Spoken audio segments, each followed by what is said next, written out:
On February 25th, a game that would take the gaming industry by storm was released. And my god, is it great. On top of selling over 5 million PC copies in the first week alone, it managed to get a 10 out of 10 on most, if not all, reviews and is on its way to becoming Game of the Year, if not the decade. This game is called Elden Ring, and it's the 7th installment of From Software's and Bandai Namco's Soul series. In this game, you explore the world of the Lands Between on your quest to reunite the pieces of the Elden Ring and become Elden Lord to unify the Lands Between once again. During your journey, you meet challenging foes that you must overcome using weapons, spells, and companions that you find on your journey. But why is this game getting so much praise? How does it reveal my definition of beauty? How come half the story is told through item descriptions, and why am I still maidenless? But you, I am afraid, are maidenless.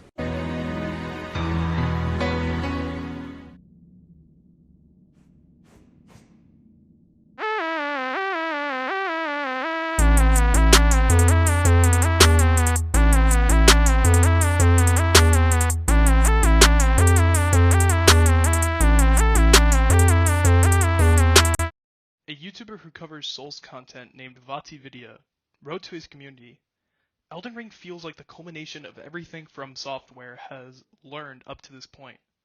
The atmosphere is deeply enchanting, the world is utterly enormous, and there is a varying difficulty level to encounters that should satisfy more players. This is gonna be big." The first part of this quote is what relates to my meaning of beauty. The fact that beauty is in our past and derives from our ancestors and our evolution. Darwin's theory of beauty is what sent me down this path, and Elden Ring supports this very well. It is the product of what From Software has learned from the past 6 games in the series. These being Demon Souls, Dark Souls 1, 2, and 3. We don't talk about Dark Souls 2. Bloodborne, and Sekiro Shadows Die Twice. Elden Ring took all these and grafted them onto itself. Get it? Like Godric the Grafted? The boss that literally beat me 50 times and I had to take 2 hours just to prepare for him. This game took all other games in the series and truly brought them together to make something both nostalgic and original in the form of its open world. You can see these references from the previous games in some of the bosses and as well as the weapons. Elden Ring is the peak of the evolution of the series, and if you played the games before, you can really see the beauty of this game. There is so much more beauty in this game than just its history, however. The game's world is incredible looking.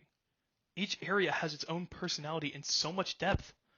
There is also the bosses and enemies you encounter that are unique and fit into the story and are very challenging.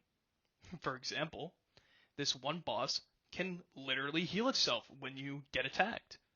And I still haven't beaten it, and I have 60 hours on the game. I haven't even gotten it down to half health yet. It is terrifying. But it's still beautiful in its own way.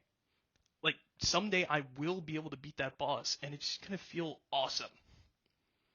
Every item in the game has a purpose, and a deep description that tells the story of the game. And of course, the character you choose is beautiful because you can do whatever you want. Your character is unique. You can be a tank that uses a big-ass hammer, a samurai that uses a sword that shoots a literal death ray at people, or you could be a literal caveman with just a club to kill things if that's what you're into. You have so many ways to play, it's insane. Having trouble with a boss because you're a low level?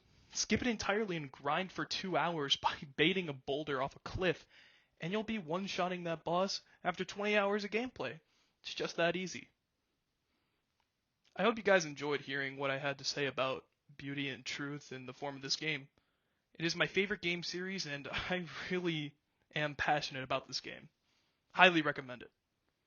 I'm not done, however. I will end this video with what is most beautiful, the messages left by the community in the game. Enjoy. And as always, praise the sun.